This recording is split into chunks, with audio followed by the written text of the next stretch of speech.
ನಮಸ್ಕಾರ. Praise the Lord. ಎಲ್ಲ ನನ್ನ ಪ್ರೀತಿಯ ದೇವಜನರಾದಂಥ ನಿಮಗೆ ನಮ್ಮ ಕರ್ತನಾದ ಯೇಸು ಕ್ರಿಸ್ತರ ಮಧುರವಾದ ಪರಿಶುದ್ಧವಾದ ನಾಮದಲ್ಲಿ ವಂದಿಸುತ್ತೇನೆ. ಈ ದಿನವೂ ದೇವರ ವಾಕ್ಯವನ್ನು ಧ್ಯಾನಿಸಲಿಕ್ಕೆ ಪ್ರಾರ್ಥಿಸಲಿಕ್ಕೆ ಬಂದಿರುವಂಥ ನಿಮ್ಮೆಲ್ಲರನ್ನ ಮನಸ್ಸಾರೆ ವಂದಿಸುತ್ತೇನೆ. ಕರ್ತರು ನಿಮ್ಮೊಟ್ಟಿಗೆ ಕೆಲವು ಒಳ್ಳೆಯ ಉಪಯುಕ್ತವಾದಂಥ ವಾಕ್ಯ ಮತ್ತು ಸಲಹೆಗಳನ್ನು ಕೊಡಬೇಕೆಂದು ನಾನು ಪ್ರಾರ್ಥಿಸುತ್ತೇನೆ. ನೀವು ಚೆನ್ನಾಗಿದ್ದೀರಲ್ವಾ? ಕರ್ತರಿಗೆ ಸ್ತೋತ್ರ. ಪ್ರೀತಿಯ ದೇವಜನವೇ, ಲೌಕಿಕವಾಗಿ ಒಂದು ಮಾತನ್ನು ಹೇಳುತ್ತಾರೆ. ಅದೇನೆಂದರೆ, ತಪ್ಪು ಮಾಡುವುದು ಸಹಜ ಕಣೋ, ತಿದ್ದಿ ಬಾಳುವವನೇ ಮನುಜ ಕಣೋ ಎಂಬುದಾಗಿ. ಅಂದರೆ ಮನುಷ್ಯನ ಸ್ವಭಾವದಲ್ಲಿಯೇ ತಪ್ಪು ಮಾಡುವಂಥ, ಪಾಪ ಮಾಡುವಂಥ, ತಪ್ಪಾದ ತೀರ್ಮಾನಗಳನ್ನು ಮಾಡುವಂಥ ಒಂದು ಗುಣ ಇದೆ. ಆದರೆ ನಾನು ತಪ್ಪು ಮಾಡಿದ್ದೇನೆ, ಈ ತಪ್ಪನ್ನು ತಿದ್ದಿಕೊಳ್ಳಬೇಕು ಎಂದು ಮತ್ತು ಮುಂದಿನ ಕಾರ್ಯಗಳಲ್ಲಿ ಕರ್ತನ ಚಿತ್ತವನ್ನು ಅರಿತುಕೊಳ್ಳಬೇಕು ಎಂದು ಆಲೋಚಿಸುವವನೇ ಒಂದು ಒಳ್ಳೆಯ ವ್ಯಕ್ತಿಯಾಗಿದ್ದಾರೆ. ಇವತ್ತು ನಾವು ಎರಡು ಅಂಶಗಳನ್ನು ಆ ವಿಚಾರದಲ್ಲಿ ನಿನ್ನೆ ಧ್ಯಾನ ಮಾಡಿದ ವಿಚಾರದ ಮುಂದುವರಿಕೆ ಭಾಗವಾಗಿ ನಾವು ನೋಡುತ್ತೇವೆ. ಮೊದಲನೇ ಭಾಗ ಸರಿಯಾದ ಆಯ್ಕೆ ಮಾಡುವುದು ಹೇಗೆ, ಮತ್ತೊಂದು ಎರಡನೇ ಭಾಗದಲ್ಲಿ ನಾವು ಈಗಾಗಲೇ ತಪ್ಪಾದ ಆಯ್ಕೆಯನ್ನು ಮಾಡಿದರೆ ಸರಿಪಡಿಸುವುದು ಹೇಗೆ ಎಂದು ನೋಡಿಕೊಳ್ಳೋಣ. ಈ ದಿನದ ಮುಖ್ಯವಾದಂಥ ದೇವರ ವಾಕ್ಯವು ಯಾಕೋಬನ ಪತ್ರಿಕೆ 1ನೇ ಅಧ್ಯಾಯ 5ನೇ ವಚನ. ನಿಮ್ಮಲ್ಲಿ ಯಾವನಿಗಾದರೂ ಜ್ಞಾನ ಕಡಿಮೆಯಾಗಿದ್ದರೆ ಅವನು ದೇವರನ್ನು ಕೇಳಿಕೊಳ್ಳಲಿ, ಅದು ಅವನಿಗೆ ದೊರಕುವುದು. ದೇವರು ಹಂಗಿಸದೆ ಎಲ್ಲರಿಗೂ ಉದಾರ ಮನಸ್ಸಿನಿಂದ ಕೊಡುವವನು ಆಗಿದ್ದಾನೆ. ನನ್ನ ಪ್ರೀತಿಯ ದೇವಜನವೇ, ಈ ವಾಕ್ಯವನ್ನು ಅನೇಕ ಸಾರಿ ವಿದ್ಯಾರ್ಥಿಗಳಿಗೆ, ಓದುವಂಥವರಿಗೆ ನಾವು ಹೇಳುತ್ತೇವೆ. ಜ್ಞಾನ ಕಡಿಮೆಯಾಗಿದ್ದರೆ ನೀವು ದೇವರ ಹತ್ರ ಕೇಳಿಕೊಳ್ಳ್ರಿ, ದೇವರು ನಿಮಗೆ ಹಂಗಿಸದೆ ಉದಾರ ಮನಸ್ಸಿನಿಂದ ನಿಮಗೆ ಏನು ಮಾಡ್ತಾನೆ, ಆತನು ಕೊಡುವವನಾಗಿದ್ದಾನೆ ಎಂದು ಹೇಳುತ್ತದೆ. ಅಂದರೆ ದೇವರು ಕೇವಲ ಜ್ಞಾನವನ್ನು ಕೊಡುವಂಥವನು ಮಾತ್ರವಲ್ಲ, ನಾವು ಏನೇ ವಿಚಾರವಾಗಿ ಕರ್ತನ ಬಳಿಯಲ್ಲಿ ಕೇಳಿಕೊಳ್ಳುವುದಾದರೂ ದೇವರು ನೋಡ್ದ, ಕೊನೆಗೆ ನನ್ನ ಹತ್ರನೇ ಬಂದೆ, ನಿನಗೆ ಆಗಬೇಕಾಗಿತ್ತು, ನೀನು ಈ ಥರ ತಪ್ಪು ಮಾಡ್ತೀಯ ಅಂತ ಗೊತ್ತಿದೆ, ನೀನು ಖಂಡಿತ ತಪ್ಪಾದಂಥ ತೀರ್ಮಾನ ಮಾಡ್ತೀಯ ಅಂತ ನನಗೆ ಗೊತ್ತಿತ್ತು, ಈಗಾದರೂ ಬಂದಲ್ಲ ಅಂತ ದೇವರು ತಮಾಷೆ ಮಾಡುವುದಿಲ್ಲ. ಮನುಷ್ಯರ ಹಾಗೆ ಜೋಕ್ ಮಾಡೋದಿಲ್ಲ. ಎಲ್ಲೋದ್ರೂ ಮತ್ತೆ ನನ್ನ ಹತ್ರಕ್ಕೆ ಕಡೆಗೆ ಬರಬೇಕು, ಗೊತ್ತಾಯ್ತಲ್ಲ, ಈಗಲಾದರೂ ಆಗಬೇಕು, ನಿನಗೆ ಇನ್ನಾಗಬೇಕಾಗಿತ್ತು ಅಂತ ಮನುಷ್ಯರು ಅಂತಾರಲ್ವ. ಆದರೆ ದೇವರು ಆ ರೀತಿಯಾಗಿ ಹಂಗಿಸುವುದಿಲ್ಲ. ಮನುಷ್ಯರು ಅನೇಕ ಸಾರಿ ಹಂಗಿಸ್ತಾರೆ. ಕೆಲವು ಸಾರಿ ಹಣದ ವಿಚಾರದ ಯಾರೂ ಕೊಟ್ಟಿಲ್ಲ, ಬೇಡ ಅಂತ ನಾವು ಬೇರೆಯವ್ರು ಕೊಡ್ತಾರೆ, ಹೋಗಿ ಅಲ್ಲಿ ನೋಡ್ತೀನಿ ಹೋಗಿ ಸರ್ ಅಂತೇಳಿ ಹೋಗಿರ್ತೇವೆ. ಆದರೆ ಎಲ್ಲೂ ಸಿಗದೆ ಇದ್ದರೆ ಎಲ್ಲಿ ಯಾವನೂ ಕೊಡಲ್ಲ, ನನ್ನ ಹತ್ರಕ್ಕೆ ನೀನು ಬರಬೇಕು ಅಂತ ಹೇಳಿ ಕೆಲವರು ಹಂಗಿಸ್ತಾರೆ. ಆದರೆ ಪ್ರಿಯ ದೇವಜನವೇ, ನಾವು ಸರಿಯಾದ ಆಯ್ಕೆಯನ್ನು ಮಾಡುವುದು ಹೇಗೆ? ನಿನ್ನೆಯ ದಿನದಲ್ಲಿ ನಾವು ಲೋಟನ ಅವನ ತೀರ್ಮಾನವನ್ನು, ಅವನ ಕುಟುಂಬ ಜೀವಿತವನ್ನು ನಾವು ನೋಡಿದ್ವಲ್ಲ. ಅವನು ತಪ್ಪಾದ ತೀರ್ಮಾನ ಮಾಡಿದ. ಆದರೆ ನಾವು ಸರಿಯಾದ ತೀರ್ಮಾನ ಮಾಡಬೇಕಾದ್ರೆ 3 ಕಾರ್ಯಗಳನ್ನು ಇವತ್ತು ನಾವು ಕೇಳಬೇಕು. ಸರಿಯಾದ ತೀರ್ಮಾನವನ್ನು ಮಾಡಬೇಕಾದ್ರೆ ದೇವರನ್ನು ಜ್ಞಾನವನ್ನು ಕೇಳಿಕೊಳ್ಳಬೇಕು, ದೇವರ ಹತ್ರ ಜ್ಞಾನ ಕೇಳಿಕೊಳ್ಬೇಕು. ಯಾಕೆಂದರೆ ನಾವು ಮನುಷ್ಯರು, ನಾವು ಅಲ್ಪರು, ನಮಗೆ ಸರಿಯಾದ ತೀರ್ಮಾನ ಮಾಡಲಿಕ್ಕೆ ನಮಗೆ ಸಾಧ್ಯ ಆಗೋದಿಲ್ಲ. ಆಯ್ಕೆ ಮಾಡಬೇಕು ವಿದ್ಯಾಭ್ಯಾಸದ ಕುರಿತಾಗಿ, ಒಬ್ಬ ವ್ಯಕ್ತಿಯ ಜೀವಿತದಲ್ಲಿ ಒಂದು ಲೈಫ್ ಪಾರ್ಟ್ನರ್ ಕುರಿತಾಗಿ, ಒಂದು ವ್ಯಾಪಾರದ ಕುರಿತಾಗಿ, ಒಂದು ಸ್ನೇಹಿತರ ಕುರಿತಾಗಿ ಸರಿಯಾದಂಥ ತೀರ್ಮಾನಗಳನ್ನು ತೆಗೆದುಕೊಳ್ಳಬೇಕಾದರೆ ನಾವು ದೇವರ ಹತ್ರ ಕೇಳಬೇಕು ಅಂತ ದೇವರ ವಾಕ್ಯವೇ ಹೇಳ್ತಾ ಇದೆ. ಆದ್ದರಿಂದಲೇ ಯಾಕೋಬ 1:5 ಹೇಳಿದ್ದು, ನಿಮ್ಮಲ್ಲಿ ಯಾವನಿಗಾದರೂ ಜ್ಞಾನ ಬೇಕಾ? ಎಲ್ಲಿ ಬಿಸ್ನೆಸ್ ಸ್ಟಾರ್ಟ್ ಮಾಡಬೇಕು, ಎಲ್ಲಿ ಮನೆ ಕಟ್ಟಬೇಕು, ಯಾವ ವ್ಯಕ್ತಿಯನ್ನು ಆಯ್ಕೆ ಮಾಡಿಕೊಳ್ಳಬೇಕು, ಮನೆಯಲ್ಲಿ ಯಾವ ವಸ್ತುಗಳನ್ನು, ಯಾವ ವ್ಯಕ್ತಿಗಳನ್ನು, ಯಾವ ಪರಿಸ್ಥಿತಿಗಳನ್ನು ಸರಿಪಡಿಸಿಕೊಳ್ಳಬೇಕು ಎಂದು ನಿಮಗೆ ಗೊತ್ತಾಗದೆ ಹೋದರೆ ನೀವು ಯಾರ ಹತ್ರ ಕೇಳಬೇಕು ಅಂದರೆ ದೇವರ ಹತ್ರ ಕೇಳಬೇಕು. ನಿಮಗೆ ಗೊತ್ತಾಗದೇ ಇದ್ದರೆ ಮನುಷ್ಯರ ಹತ್ರ ಹೋಗಿ ಅಲ್ಲ, ಅವರ ಆಲೋಚನೆ ಕೊಡ್ತಾರೆ, ಇವರ ಆಲೋಚನೆ ಕೊಡ್ತಾರೆ, ಇವರ ಆಲೋಚನೆ ಕೊಡ್ತಾರೆ. ದೇವರ ಆಲೋಚನೆಯನ್ನು ತೆಗೆದುಕೊಳ್ಳಬೇಕು, ದೇವರ ಜ್ಞಾನವನ್ನು ಕೇಳಬೇಕು. ಆಗ ನಾವು ಸರಿಯಾದಂಥ ತೀರ್ಮಾನವನ್ನು ಮಾಡುವುದಕ್ಕೆ ನಮಗೆ ಸಾಧ್ಯವಾಗ್ತದೆ. ಎರಡನೇದಾಗಿ ದೇವ ಭಕ್ತರ ಆಲೋಚನೆಯನ್ನು ತೆಗೆದುಕೊಳ್ಳಬೇಕು. ದೇವರ ಆಲೋಚನೆಯನ್ನು ನಂತರ ಒಂದು ವೇಳೆ ದೇವರು ನೇರವಾಗಿ ವಾಕ್ಯದಿಂದ ನಿಮಗೆ ಮಾತನಾಡಲಿಲ್ಲ, ಪ್ರಾರ್ಥನೆಯಲ್ಲಿ ನಿಮಗೆ ಯಾವುದೇ ಹಿಡಿತ ಸಿಗಲಿಲ್ಲ, ನೀವು ನೋಡ್ತೀರಾ ಆದರೆ ಆಗಲಿಲ್ಲ, ನೀವು ಪ್ರಾರ್ಥನೆ ಮಾಡಿ ಈ ವ್ಯಕ್ತಿ ದೈವಿಕವಾದವರು, ದೈವಿಕ ಆಲೋಚನೆಗಳನ್ನು ಕೊಡುತ್ತಾರೆ ಎಂದು ನಿಮಗೆ ಅನಿಸಿದರೆ ಅವರ ಬಳಿಯಲ್ಲಿ ದೇವ ಭಕ್ತರ ಆಲೋಚನೆಗಳನ್ನು ನೀವು ತೆಗೆದುಕೊಳ್ಬೇಕಾ. ಆಗ ನೀವು ಸರಿಯಾದ ಆಯ್ಕೆಯನ್ನು ಮಾಡಲಾಗ್ತದೆ. ದೇವರು ಮಾತಾಡಲಿಲ್ಲ, ಸರಿ ಆಗಲಿಲ್ಲಲ್ಲ, ಹೋಗಲಿ ದೇವಭಕ್ತರಾದರೂ, ಸೇವಕರಾಗಲಿ, ಹಿರಿಯರಾಗಲಿ, ವಾಕ್ಯದಲ್ಲಿ ಬೆಳೆದವರಾಗಲಿ ಯಾರಾದರೂ ಇದ್ದರೆ ಅವರನ್ನು ಕೇಳೋಣ, ಅವರ ಮೂಲಕವಾಗಿ ಸರಿಯಾದ ಆಯ್ಕೆಯನ್ನು ಮಾಡೋಣ ಅಂತ ಹೋಗಬೇಕು. ಆದರೆ ಅನೇಕ ಸಾರಿ ದೇವರ ಹತ್ರನೂ ಹೋಗಲ್ಲ, ದೇವಭಕ್ತರ ಹತ್ರನೂ ಹೋಗಲ್ಲ, ತಮಗೆ ತೋಚಿದ್ದೇ ತಮಗೆ ಅನಿಸಿದ್ದೇ ಮಾಡ್ತಾ ಹೋಗ್ತಾ ಇರ್ತಾರೆ. ಕೊನೆಯಲ್ಲಿ ತಪ್ಪಾದ ತೀರ್ಮಾನವನ್ನು ಮಾಡಬೇಕಾಗ್ತದೆ. ನನ್ನ ಪ್ರಿಯ ದೇವಜನವೇ, ಸರಿಯಾದ ಆಲೋಚನೆ, ಸರಿಯಾದ ತೀರ್ಮಾನ ಮಾಡಬೇಕಾದ್ರೆ ಮೊದಲು ದೇವರ ಬಳಿಯಲ್ಲಿ ಜ್ಞಾನ ಕೇಳಿಕೊಳ್ಳಬೇಕು, ದೇವರ ಬಳಿಯಲ್ಲಿ ನಿಮಗೆ ತಿಳಿಯಪಡಿಸುವುದಕ್ಕೆ ಕೇಳಿಕೊಳ್ಳಬೇಕು. ದೇವರು ಒಂದು ವೇಳೆ ಆ ಒಂದು ವಾಕ್ಯದಲ್ಲಿ ಒಂದು ವೇಳೆ ತಿಳಿಸಿದರೆ ನಮಗೆ ಮನುಷ್ಯರ ಮೂಲಕ, ದೇವರ ಮಕ್ಕಳ ಮೂಲಕವಾಗಿ ಆಲೋಚನೆ ಕೊಳ್ಳಬೇಕು. ಜ್ಞಾನೋಕ್ತಿಗಳ ಗ್ರಂಥದಲ್ಲಿ, ಜ್ಞಾನೋಕ್ತಿಗಳ ಗ್ರಂಥ ಅದರ 11ನೇ ಅಧ್ಯಾಯ 14ನೇ ವಚನ, ಉಚಿತಾಲೋಚನೆ ಇಲ್ಲದ ಕಡೆ ಪ್ರಜೆಯು ಬಿದ್ದು ಹೋಗುವುದು, ಬಹು ಸುಮಂತ್ರಿಗಳು ಇರುವಲ್ಲಿ ಸುರಕ್ಷಣೆ ಇರುವುದು ಎಂದು ದೇವರ ವಾಕ್ಯ ಹೇಳುತ್ತದೆ. ವಾಕ್ಯವು ಹೇಳುವುದನ್ನು ಗಮನಿಸಿರಿ. ಉಚಿತಾಲೋಚನೆ ಅಂದರೆ ಫ್ರೀ ಆಲೋಚನೆ ಅಲ್ಲ ಹೇಳ್ತಾ ಇರೋದು. ಮುಂದಾಲೋಚನೆ ಇಲ್ಲವೇ ದೇವರ ಆಲೋಚನೆ ಇಲ್ಲದೆ, ಉಚಿತಾಲೋಚನೆ ಇಲ್ಲದ ಕಡೆ ಪ್ರಜೆಯು ಬಿದ್ದು ಹೋಗುವುದು. ಆಲೋಚನೆ ಇಲ್ಲದೆ, ದೈವ ಆಲೋಚನೆ ಇಲ್ಲದೆ, ತಿಳ್ಕೊಳ್ಳದೆ ನಾವು ಹೋದರೆ ಅಲ್ಲಿ ಬಿದ್ದು ಹೋಗ್ತಾರೆ, ಆ ಪ್ರಜೆಗಳು ಬೀಳ್ತಾರೆ. ದೇವರಾಗಲಿ ದೇವರ ಜನರ ಸಲಹೆಗಳಾಗಲಿ ಇರಲೇಬೇಕು. ನಾವೇ ನಮ್ಮ ಕಣ್ಣಿಗೆ ಕಾಣಿಸಿದ್ದು, ನನ್ನ ಕಣ್ಣಿಗೆ ಒಳ್ಳೆಯವರು ಅನಿಸುತ್ತೆ, ನನಗೆ ಈ ಬಿಸ್ನೆಸ್ ಚೆನ್ನಾಗಿ ಅನಿಸುತ್ತೆ, ನನಗೇನೋ ಈ ಒಂದು ಸ್ಥಳದಲ್ಲಿ ಮಾಡಿದ್ರೆ ಸರಿ ಅನಿಸುತ್ತೆ, ನೀನು ಆಲೋಚಿಸುವುದಲ್ಲ, ದೇವರೇನು ಆಲೋಚಿಸ್ತಾರೆ, ದೇವರ ಚಿತ್ತ ಇದೆಯಾ ಇಲ್ವಾ ಅನ್ನುವಂಥದ್ದು ಸರಿಯಾದ ಆಯ್ಕೆ ಮಾಡಬೇಕಾದ್ರೆ ಮೊದಲು ಆಯ್ಕೆ ಮಾಡಿಕೊಂಡೇ ಹೋಗಬೇಕು. ಟೈಮು ಬೇಗ, ಅಯ್ಯೋ ಟೈಮ್ ಆಗೋಗುತ್ತೆ, ಆಫರ್ ಆಗೋಗುತ್ತೆ, ಅಯ್ಯೋ ಸಮಯ ಮೀರೋಗುತ್ತೆ, ಏನಾದರೂ ಒಂದು ತೀರ್ಮಾನ ತೆಗೆದುಕೊಳ್ಬೇಕು ಅಂತ ನಾವು ಹೋದರೆ ಅದು ಆಶೀರ್ವಾದಕರವಾಗಿರುವುದಿಲ್ಲ. ಅದು ನೋಡ್ತಾರೆ. ಎರಡನೇ ಕಾರ್ಯ, ನಾವು ಸರಿಯಾದ ಆಯ್ಕೆ ಮಾಡಬೇಕಾದ್ರೆ ದೇವರನ್ನ ಆಲೋಚನೆ ಕೇಳಬೇಕು, ದೇವಭಕ್ತರನ್ನ ಆಲೋಚನೆ ಕೇಳಬೇಕು. ನಾವು ನೋಡುತ್ತೇವೆ, ಯಾಕೆಂದರೆ ನಾವು ಅನೇಕ ಸಾರಿ ಲೋಕಸ್ಥನು ಸೈತಾನನು ನಮ್ಮನ್ನು ಮೋಸ ಮಾಡಬೇಕೆಂದು ಕಾಯ್ತಾ ಇರ್ತಾನೆ. ಅದಕ್ಕೆ ಪೌಲನು ಮೊದಲ ತಿಮೋಥಿಯನಿಗೆ ಬರೆದ ಪತ್ರಿಕೆಯಲ್ಲಿ 15:33 ಮೋಸ ಹೋಗಬೇಡಿರಿ, ದುಸ್ಸಹವಾಸವು ಸದಾಚಾರವನ್ನು ಕೆಡಿಸುತ್ತದೆ ಎಂದು ಹೇಳುತ್ತಾ ಇದೆ. ದುಸ್ಸಹವಾಸವು, ಒಳ್ಳೆಯ ಸಹವಾಸ ಮಾಡಬೇಕು, ದುಸ್ಸಹವಾಸ ಸದಾಚಾರವನ್ನು ಕೆಡಿಸ್ತದೆ. ಮೋಸ ಹೋಗಬೇಡ್ರಿ. ನಿಮ್ಮ ಕಣ್ಣು ಕಂಡಿದ್ದು, ಅದೇನು ಹೇಳ್ತಾರಲ್ಲ ಲೋಕದ ಜನರು ಹೇಳ್ತಾರಲ್ಲ, ನೋಡಿದ್ದು ಸುಳ್ಳಾಗಬಹುದು, ಕೇಳಿದ್ದು ಸುಳ್ಳಾಗಬಹುದು. ಓಕೆ, ಅದನ್ನು ನಿಧಾನವಾಗಿ ವಿಚಾರಿಸಿ ತಿಳಿದಾಗ ನಿಜವ ತಿಳಿಯುವುದು ಅಂತ ಹೇಳ್ತದೆ.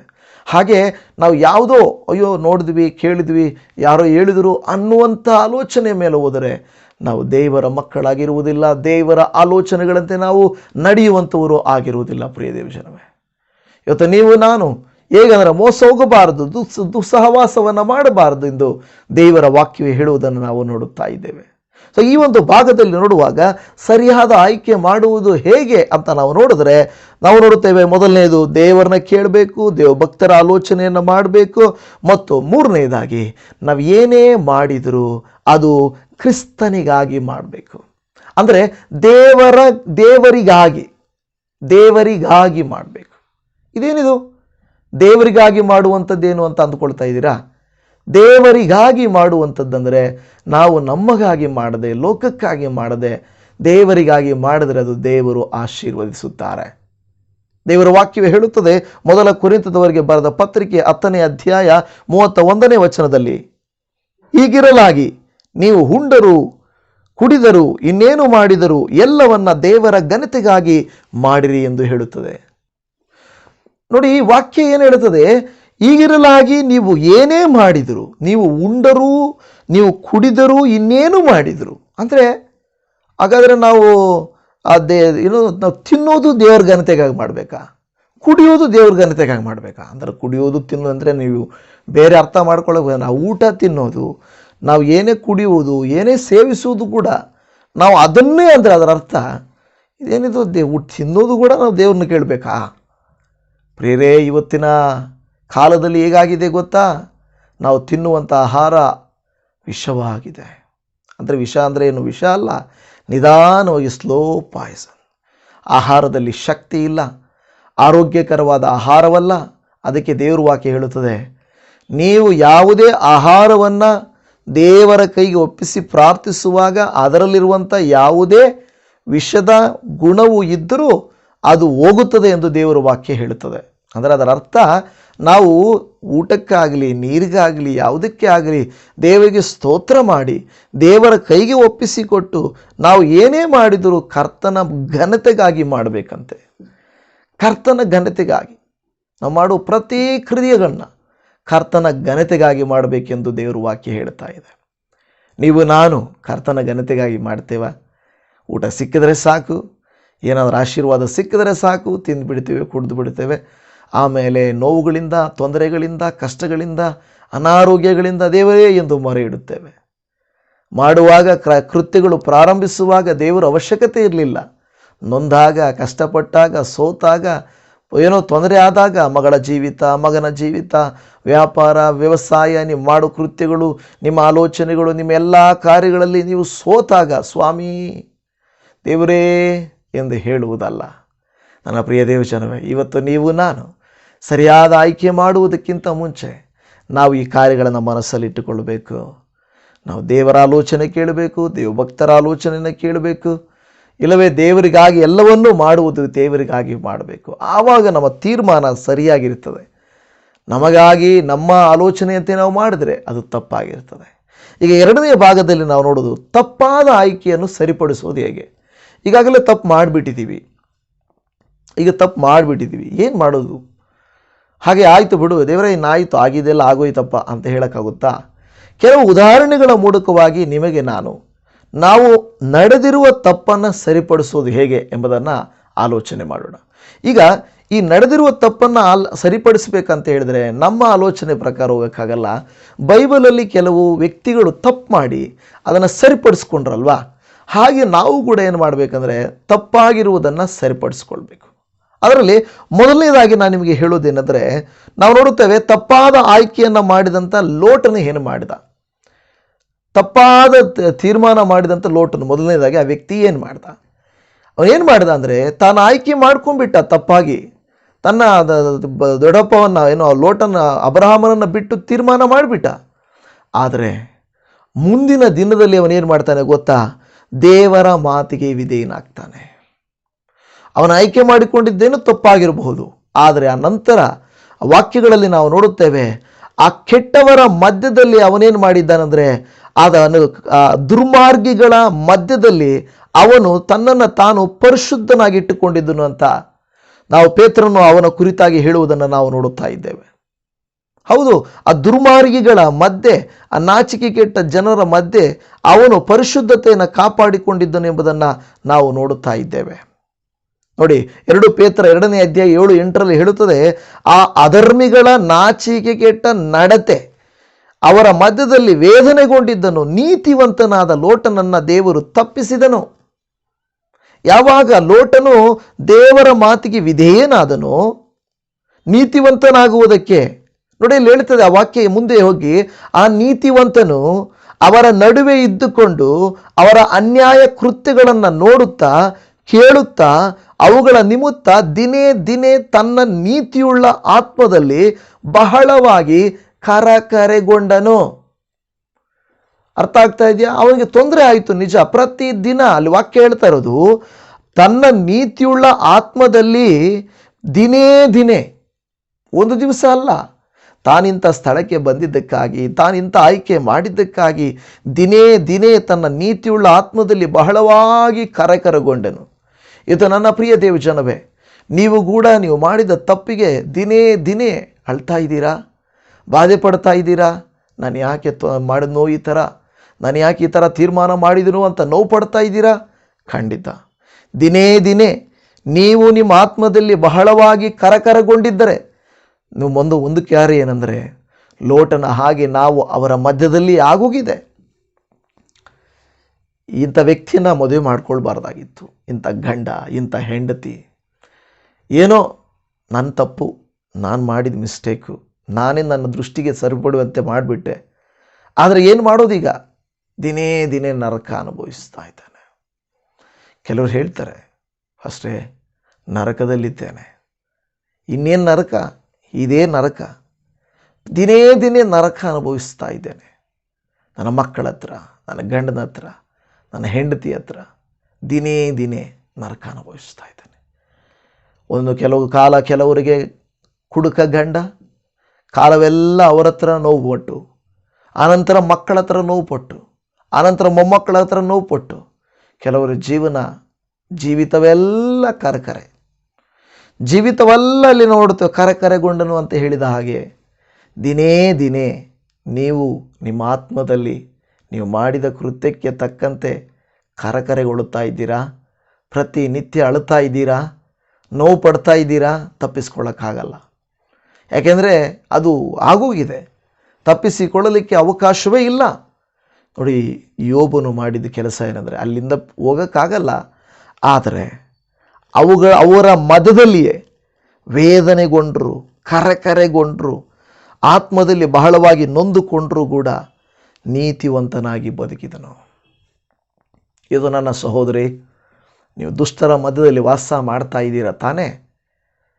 ನೋಡಿದ್ರೆ ಹೆಜ್ಜೆ ಹೆಜ್ಜೆಗೂ ನಿನಗೆ ವಿರೋಧಿಗಳೇ ತಾನೇ? ಸುತ್ತಲೂ ಇರೋರು ನಿಮಗೆ ವಿರೋಧಿಗಳೇ ತಾನೇ? ಹೋಗೋಕ್ಕಾಗಲ್ಲ. ನಿಮ್ಮ ಸ್ವಂತ ಸ್ಥಳ ಅಲ್ಲಿದೆ, ನಿಮ್ಮ ಬಿಲ್ಡಿಂಗ್ ಅಲ್ಲಿದೆ, ನಿಮ್ಮ ಫ್ಯಾಮಿಲಿ ಅಲ್ಲಿದೆ, ನೀನಲ್ಲಿ ಮದುವೆ ಮಾಡಿಕೊಳ್ಳಲ್ಪಟ್ಟಿದ್ದೀಯಾ, ನೀನು ಆ ಊರಲ್ಲಿದ್ದೀಯಾ, ಆ ಸ್ಥಳದಲ್ಲಿದ್ದೀಯಾ. ಅಲ್ಲಿಂದ ಬಿಟ್ಟು ಹೋಗಲಿಕ್ಕೆ ಅವಕಾಶ ಇಲ್ಲ. ಅಂತಹ ಸ್ಥಳದಲ್ಲಿರುವಂಥ ನಿನ್ನನ್ನು ದೇವರು ಹೇಳ್ತಾನೆ, ಅದೇ ಸ್ಥಳದಲ್ಲಿ ನೀನಿರುವುದಾದರೂ ನೀತಿವಂತಳಾಗಿರು. ಯಾಕೆಂದರೆ ನೀನು ಆಯ್ಕೆ ಮಾಡಿಕೊಂಡಿದ್ದದ್ದು. ನೀವು ಅನ್ಬೋದು, ಅಯ್ಯೋ ನಾನು ಆಯ್ಕೆ ಮಾಡಿಕೊಳ್ಳಿಲ್ಲ, ದೇವರೇ ನನ್ನ ಈ ರೀತಿ ಮಾಡಿಬಿಟ್ರು ಅಂತ. ಎಲ್ಲೋ ಒಂದು ಕಡೆ ನಿಮ್ಮ ಮಿಸ್ಟೇಕ್ ಇರುತ್ತೆ, ನಿಮ್ಮ ಪಾಪದ ಆಲೋಚನೆ ಕೃತ್ಯ ಇರುತ್ತದೆ. ಎಲ್ಲೋ ಒಂದು ಕಡೆ ನೀವು ತಪ್ಪಾದ ತೀರ್ಮಾನವನ್ನು ಮಾಡಿರ್ತೀರಾ. ಅದಕ್ಕೆ ದೇವರು ಬೇಕಾಗಿ ನಮ್ಮನ್ನು ಪಾಪಕ್ಕೆ, ಕೆಟ್ಟತನಕ್ಕೆ, ನೋವಿಗೆ ತಳ್ಳೋದಿಲ್ಲ. ನಮ್ಮ ತೀರ್ಮಾನಗಳೇ ನಮಗೆ ಕರಕರೆಯಾಗಿ ಕಷ್ಟವಾಗಿ ಕಾಣಿಸ್ತದೆಂದು ದೇವರು ವಾಕ್ಯ ಹೇಳ್ತಾ ಇದೆ. ಎರಡನೇದಾಗಿ ನಾನು ನಿಮಗೆ ಹೇಳುತ್ತೇನೆ, ಪೇತ್ರನು ಮಾಡಿದಂತೆ ಮಾಡಬೇಕು. ಏನು ಮಾಡಿದ ಪೇತ್ರನು ತಾನು ಯೇಸುವನ್ನು ಅರಿಯನೆಂದು 3 ಸಾರಿ ಹೇಳ್ಬಿಟ್ಟ, ನನಗೆ ಯಾರೋ ಗೊತ್ತಿಲ್ಲ ಅಂದ್ಬಿಟ್ಟ. ಆದರೆ ಅದರ ನಂತರ ಏನು ಮಾಡ್ದ? ಆ ನಂತರ ಹೋಗ್ಬಿಟ್ಟು ಪೇತ್ರನು ತನಗೆ ತಾನೇ ಪಶ್ಚಾತ್ತಾಪಪಟ್ಟು ತಿರುಗಿಕೊಂಡು ಅತ್ತನು, ಗೋಳಾಡಿದನು. ನಾವು ಅಷ್ಟೇ, ಅತ್ತು ಗೋಳಾಡಿದರೆ ನಮಗೆ ದೇವರು ಸಹಾಯ ಮಾಡ್ತಾರೆ. ನಮ್ಮ ಪಾಪಗಳಿಂದ ನಮ್ಮನ್ನು ಬಿಡಿಸಲಿಕ್ಕೆ ಆತನು ಶಕ್ತನಾಗಿದ್ದಾನೆ. ಆತನು ಉಪಕಾರ ಮಾಡಲಿಕ್ಕೆ ಯೋಗ್ಯನಾಗಿದ್ದಾನೆ.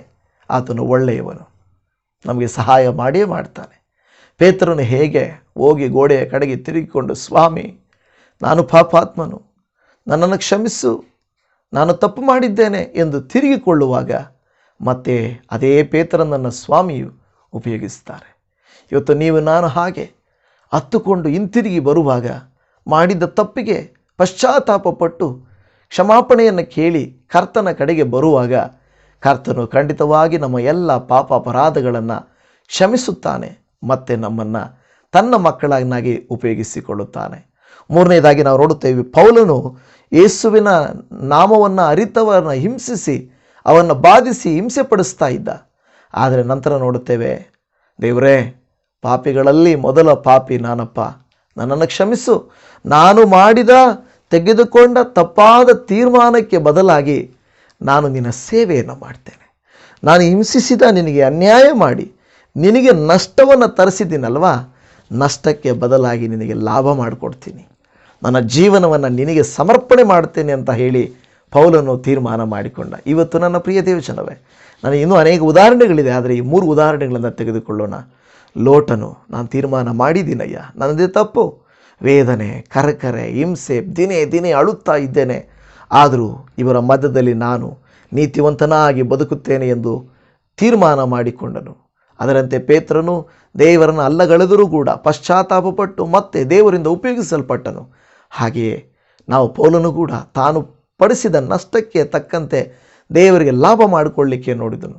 ಇವತ್ತು ನೀವು ಈ 3 ವ್ಯಕ್ತಿಗಳಲ್ಲಿ ಯಾವುದನ್ನು ಅನುಸರಿಸುತ್ತೀರಾ, ಯಾವುದನ್ನು ಮಾಡುತ್ತೀರೋ, ಆದರೆ ಒಂದು ಮಾತ್ರ ಸತ್ಯ, ತಪ್ಪಾದ ತೀರ್ಮಾನ ಆಗಿದೆ. ಆದರೆ ಈ 3 ವ್ಯಕ್ತಿಗಳಲ್ಲಿ ನೀವು ಮಾರ್ಗ ತೆಗೆದುಕೊಂಡು, ಆಲೋಚನೆ ತೆಗೆದುಕೊಂಡು ಮುಂದಿನ ಕಾರ್ಯಗಳನ್ನು ಕರ್ತನೆಗಾಗಿ ಮಹಿಮಕರವಾಗಿ ಮಾಡಿರಿ. ನಾವು ತಲೆಗಳನ್ನು ಬಾಗಿಸಿ ಪ್ರಾರ್ಥನೆ ಮಾಡಿಕೊಳ್ಳೋಣ, ತೀರ್ಮಾನ ತೆಗೆದುಕೊಳ್ಳೋಣ. ಪ್ರೀತಿಯ ತಂದೆಯಾದ ದೇವರೇ, ಇವತ್ತಿನ ವಾಕ್ಯ ಭಾಗಕ್ಕಾಗಿ ನಿಮಗೆ ಸ್ತೋತ್ರ ಮಾಡುತ್ತೇವೆ, ವಂದಿಸುತ್ತೇವೆ. ನೀವೆಷ್ಟೋ ಒಳ್ಳೆಯವರಪ್ಪ. ನಿಮ್ಮ ಪ್ರೀತಿ ಅಪಾರವಾದದ್ದು, ನಿನ್ನ ದಯೆ ಹೇರಳವಾದದ್ದು. ನೀವು ನಮ್ಮ ಮೇಲೆ ಪ್ರೀತಿ ಕೃಪೆಗಳನ್ನು ಇಡುವಂಥ ಕರ್ತರು, ದೇವರು, ನಿಮಗೆ ಸ್ತೋತ್ರ. ಪ್ರತ್ಯೇಕವಾಗಿ ಈ ದಿನದಲ್ಲಿ ಕೇಳಿದ ವಾಕ್ಯ ಭಾಗಕ್ಕಾಗಿ ನಿನಗೆ ಸ್ತೋತ್ರ ಮಾಡುತ್ತೇವೆ. ಹೌದು ದೇವರೇ, ಕರ್ತನೆ, ನಾವು ಅಪ್ಪ ದೇವರೇ ತಪ್ಪಾದ ತೀರ್ಮಾನಗಳನ್ನು ಮಾಡುತ್ತೇವೆ, ಆದರೆ ಅದನ್ನು ಸರಿಪಡಿಸಿಕೊಳ್ಳೋದು ಹೇಗೆ ಎಂಬುದನ್ನು ಇವತ್ತು ನಾವು ಕೇಳಿಸಿಕೊಂಡಿದ್ದೇವೆ. ಅಪ್ಪ ದೇವರೇ, ಅಪ್ಪ, ಈ ಒಂದು ಲೋಟನ ಜೀವಿತದಲ್ಲಿಯೂ, ಪೌಲನ ಜೀವಿತದಲ್ಲಿಯೂ, ಪೇತ್ರನ ಜೀವಿತದಲ್ಲಿಯೂ ಕರ್ತನೆ ದೇವರೇ ಮಾಡಿದ ತಪ್ಪುಗಳಿಗೆ ಹೇಗೆ ಅವರು ಕರ್ತನೆ ಸರಿಪಡಿಸಿಕೊಳ್ಳುವುದಕ್ಕೆ ಪ್ರಯತ್ನಿಸಿದರೋ, ಹಾಗೆ ನಾವು ಪಶ್ಚಾತ್ತಾಪ ಪಟ್ಟುವರಾಗಿ ಕರ್ತನೆ ನಾವು ನಿಮಗಾಗಿ ನಿಮ್ಮ ಚಿತ್ತಕ್ಕನುಗುಣವಾಗಿ ಮಾಡುವುದಕ್ಕೆ ಸಹಾಯ ಮಾಡಿಕೊಡು.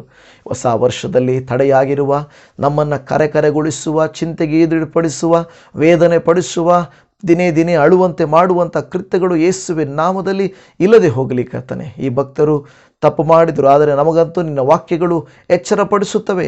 ಸರಿಯಾದ ತೀರ್ಮಾನವನ್ನು ತೆಗೆದುಕೊಳ್ಳುವುದು ಹೇಗೆ ಎಂದು ಎಚ್ಚರಪಡಿಸುತ್ತವೆ. ಅದರಂತೆ ನಾವು ಮಾಡುವುದಕ್ಕೆ ಕೃಪೆಯನ್ನು ತೋರಿಸಿರಿಯಪ್ಪ. ಇವತ್ತು ಈ ಪ್ರಾರ್ಥನೆಯನ್ನು ನೀವು ಆಲಿಸಿದ್ದೀರಾ. ಖಂಡಿತ ನಮಗೆ ಸಹಾಯ ಮಾಡುತ್ತೀರೆಂದು ನಾವು ನಂಬುತ್ತಾ ಇದ್ದೇವೆ. ನೀವೆಷ್ಟೋ ಒಳ್ಳೆಯವರು, ನಿನ್ನ ಪ್ರೀತಿ ಅಪಾರವಾದದ್ದು. ನಿಮಗೆ ವಂದನೆಗಳು, ಧನ್ಯವಾದ ಸ್ವಾಮಿ. ಇವತ್ತು ನಾವು ಮಾಡುವಂಥ ಈ ಪ್ರಾರ್ಥನೆಯ ಫಲಿತವಾಗಿ ನಮ್ಮ ಜೀವಿತದಲ್ಲಿ ಮುಂದೆ ನಾವು ತೆಗೆದುಕೊಳ್ಳುವಂಥ ಯಾವ ತೀರ್ಮಾನಗಳು ಕೂಡ ನಮ್ಮನ್ನು ವೇದನೆಗೊಳಿಸದೆ, ಬಾಧಿಪಡಿಸದೆ, ಚಿಂತೆಯನ್ನು, ಕರಕರೆಯನ್ನು, ಕರ್ತನೆ ಕಣ್ಣೀರನ್ನು ಬರಗೊಳಿಸದೆ ಒಂದು ಉತ್ತಮವಾದಂಥ ತೀರ್ಮಾನವಾಗಿರಲಿ ಎಂಬುದಾಗಿ ನಾವು ಪ್ರಾರ್ಥಿಸುತ್ತೇವೆ. ತಂದೆ ದೇವ, ಸಣ್ಣ ಮಕ್ಕಳಾಗಲಿ, ಯವನಸ್ಥರಾಗಲಿ, ಇವರು ಕುಟುಂಬಸ್ಥರಾಗಲಿ, ವಾಕ್ಯದಲ್ಲಿ ಆಗಲಿ, ಆತ್ಮಿಕ ಕಾರ್ಯಗಳಲ್ಲಾಗಲಿ ತಪ್ಪಾದ ತೀರ್ಮಾನಗಳನ್ನು ತೆಗೆದುಕೊಳ್ಳದ ಹಾಗೆ ಇವರನ್ನು ನೀವು ಕೈ ಬಿಡದೆ ಇವರನ್ನು ಕರ ಹಿಡಿದು ನಡೆಸು ಎಂದು ಬೇಡಿಕೊಳ್ಳುತ್ತಾ ಇದ್ದೇವೆ. ನಿಮ್ಮ ಚಿತ್ತಕ್ಕೆ ಒಪ್ಪಿಸಿಕೊಟ್ಟು ಪ್ರಾರ್ಥಿಸುವಂಥ ಈ ಭಕ್ತರನ್ನು, ನಿಮ್ಮ ವಾಕ್ಯಗಳನ್ನು ಅನುಸರಿಸಿ ನಡೆಯುವಂಥ ಈ ಭಕ್ತರನ್ನು ಮುಂದಿನ ದಿನಗಳಲ್ಲಿ ಹೇಗೆ ಎಂಬ ಪ್ರಶ್ನೆ ಇರುವಂಥ ಇವರ ಜೀವಿತದಲ್ಲಿ ಆಲೋಚನೆಗಳನ್ನು ಕೊಟ್ಟು, ಉಚಿತ ಆಲೋಚನೆಗಳನ್ನು ಕೊಟ್ಟು, ಒಳ್ಳೆಯ ಆಲೋಚನೆಗಳನ್ನು ಕೊಟ್ಟು, ಸರಿಯಾದ ಮಾರ್ಗವನ್ನು ತಿಳಿಸಿ ತಪ್ಪಿ ಮಾಡಿದಂಥ ಕೃತ್ಯಗಳನ್ನು ಸರಿಪಡಿಸಿಕೊಳ್ಳುವುದಕ್ಕೂ ಇವರಿಗೆ ಅವಕಾಶವನ್ನು ಕೊಡಬೇಕೆಂದು ಬೇಡಿಕೊಳ್ಳುತ್ತಾ ಇದ್ದೇವೆ. ಖಂಡಿತ ನೀವು ಇವರನ್ನು ಉಪಯೋಗಿಸಿ ಆರೋಗ್ಯ ಕೊಡು, ಸಮಾಧಾನ ಕೊಡು, ಆಶೀರ್ವಾದ ಕೊಡು. ಕುಟುಂಬದಲ್ಲಿ ಮಕ್ಕಳು ಯವನಸ್ಥರಿಂದ ಹಿಡಿದು ಒಬ್ಬೊಬ್ಬರನ್ನು ಅಭಿಷೇಕ ಮಾಡಿ ದೇವರೇ, ಪೌಲನನ್ನು, ಪೇತ್ರನನ್ನು, ಲೋಟನನ್ನು ಉಪಯೋಗಿಸಿದ ಹಾಗೆ ಮತ್ತೆ ನಮ್ಮನ್ನು ನೀವು ಉಪಯೋಗಿಸುತ್ತೀರಿ ಎಂದು ನಂಬುತ್ತಾ ಇದ್ದೇವೆ. ಪ್ರಾರ್ಥನೆ ಕೇಳಿದಕ್ಕಾಗಿ ನಿಮಗೆ ಕೋಟಿ ಕೋಟಿ ಧನ್ಯವಾದಗಳು. ಈ ದಿನವೂ ನಿನ್ನ ಕೃಪೆ ವರದಾನಗಳಿಗಾಗಿ ಸ್ತೋತ್ರ.